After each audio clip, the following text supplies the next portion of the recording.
देख लीजिए, दोपहर से रात हो गई है, लेकिन आपकी पसंदीदा बहू अब तक घर वापस नहीं लौटी। तो क्या हो गया? अपने घर गई है, बैठ गई होगी अपने माँ बाप के पास। अपने माँ बाप के पास नहीं, वहां किसी और के इंतजार में बैठी पड़ी है। किसके इंतजार में? आप अच्छी तरह जानती हैं। हाँ, मैं अच्छी तरह जानती हूँ, उसका जुर्म भी और तुम्हारी पारसाई भी। बतूल ने हम सब की इज्जत बचाने के लिए अपनी मंगनी तोड़ी और तुमसे शादी की, और तुमने उससे शादी की सिर्फ माँ से मुनाफकत करने के लिए।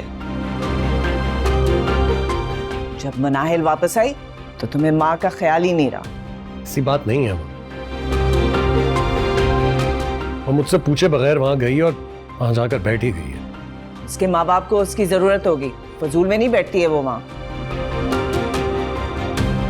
अच्छी तरह जानती हूँ मैं, तुम उसे अपनी जिंदगी से निकालने के बहाने ढूंढ रहे हो।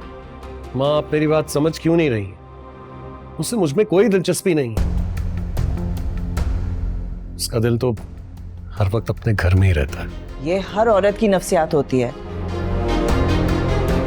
उसका वजूद ससुराल और देहान मैके में रहता है। लेकिन मुझे ऐसी तकसीमशुदा बीवी नहीं चाहिए। मुझे ये बताओ कि तुम बहाने क्यों ढूंढ रहे हो? मैं सब समझ रही हूँ। मुझे किसी बहाने की जरूरत नहीं है माँ। मैंने आपके कहने पर आपकी पसंद की लड़की से शादी की, मगर वो वैसी नहीं है जैसे आपने बताया था। वो मेरी उम्मीद से भी ज्यादा मुखलिस और ताबेदार है। आपके लिए होगी, लेकिन मुझे अब सिर्फ मनाहिल से शादी करनी है।